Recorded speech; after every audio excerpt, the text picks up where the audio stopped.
Dans le cadre de l'étude de la génétique humaine, donc on va voir les anomalies chromosomiques de structure. Normalement, ces anomalies sont de plusieurs formes.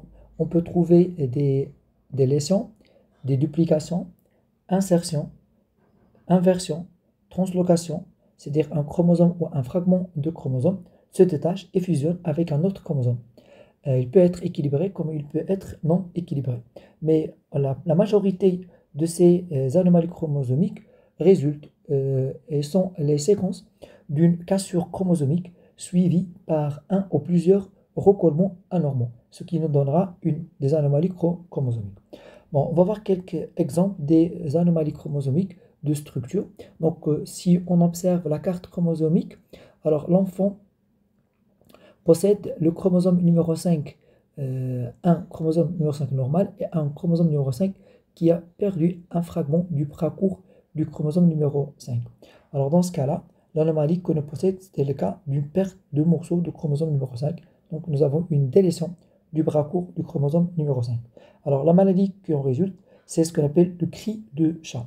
C'est une anomalie qui entraîne une habilité mentale, retard du développement psychomoteur, ainsi qu'une courte durée de vie, et anomalie au niveau du larynx, poussant ainsi des cris semblables à des miaulements des chats et une tête qui est arrondie, petite, avec un visage qui est lunaire. Donc, c'est-à-dire que son visage elle est arrondi. Si je prends un exemple numéro 2, c'est l'exemple d'une translocation du chromosome numéro 21 qui se lie avec le chromosome 14. Alors maintenant, si je prends la carte chromosomique, nous avons ici un chromosome numéro 21 qui ne possède pas de chromosome homologue. Or, son chromosome homologue, il est collé sur le chromosome numéro 14. Donc, au niveau du couple numéro 14, nous avons un chromosome normal et un chromosome 14 qui porte un autre chromosome, c'est-à-dire chromosome 21. Donc là, on parle d'une translocation, c'est-à-dire il y a un collement d'un chromosome sur un autre chromosome. Alors, dans ce cas-là, la personne sera normale, mais ces gamètes peuvent être anormaux. On va voir la gamétogénèse et ils peuvent avoir des enfants atteints par la trisomie 21. Donc, si on veut,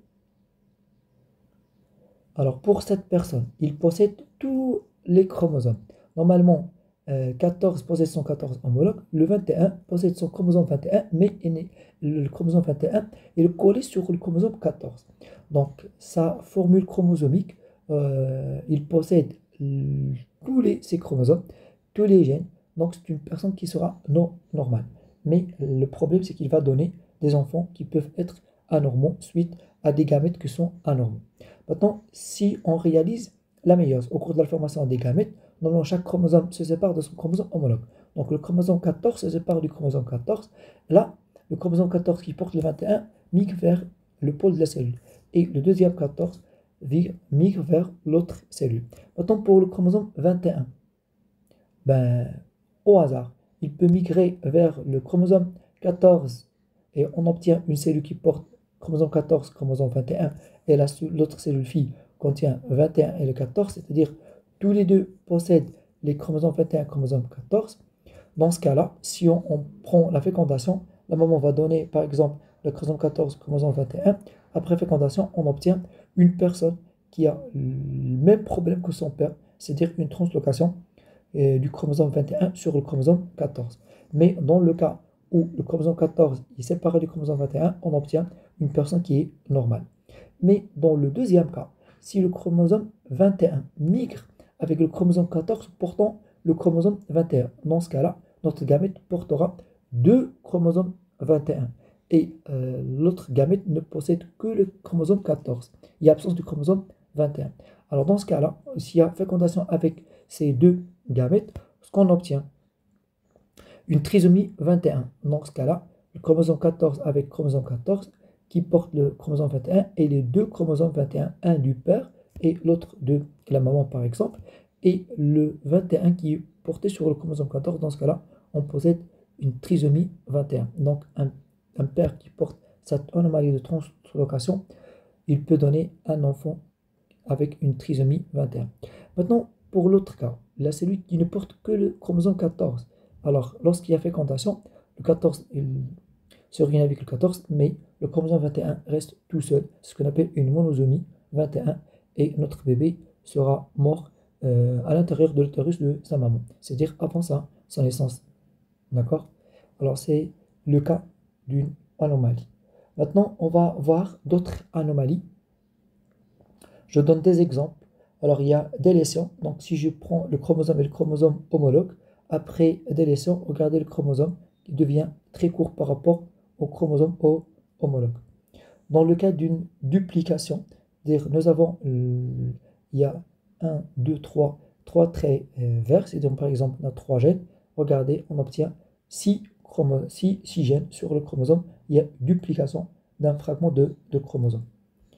Un autre cas, le cas d'une inversion, donc si je prends la position par exemple des gènes, ici le gène A, le gène B, alors dans le cas contraire, B devient en haut et le A devient en bas, donc on parle d'une inversion des fragments de chromosomes.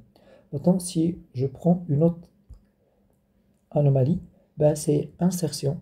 Insertion, regardez, un morceau de fragment de chromosome, il migre et se colle dans un autre chromosome. On peut dire ça aussi une translocation. D'accord?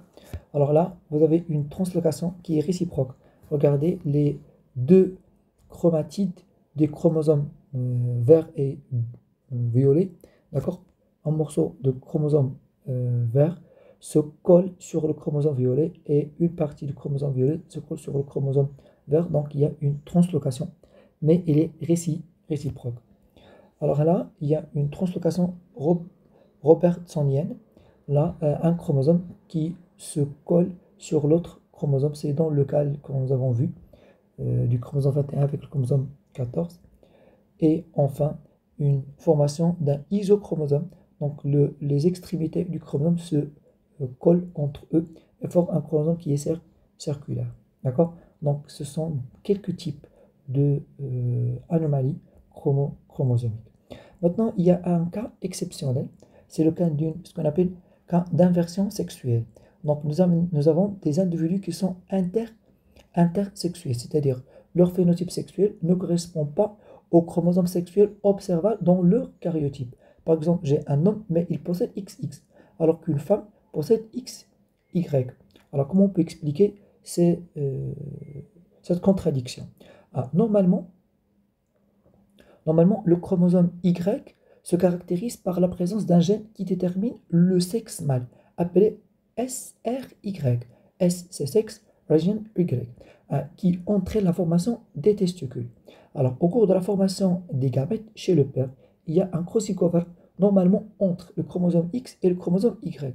Et par suite, changement du gène SRY. Donc, le gène SY se déplace du chromosome Y et se fixe sur le chromosome X.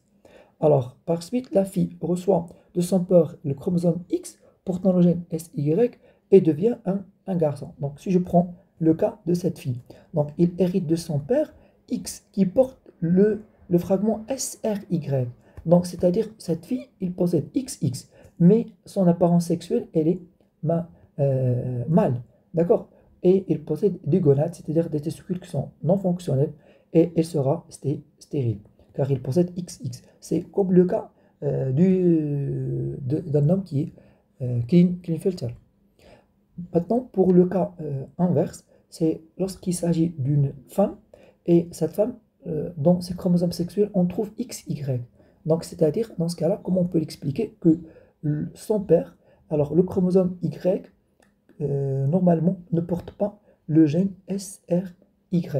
Et par suite, cette personne sera une femme avec des gonades présentent à la fois l'aspect d'ovaire et des testicules, alors elle est stérile. D'accord? Donc c'est ce qu'on appelle l'inversion. Individus qui sont intersexués ou cas d'inversion sexuelle. D'accord? Alors pour le fils, alors il reçoit de son père le chromosome Y, ne portant pas le gène SY. Par suite, il devient une fille. D'accord? Alors c'est comme ça qu'on peut trouver des sexes qui ne sont pas en concorde avec les chromosomes sexuels.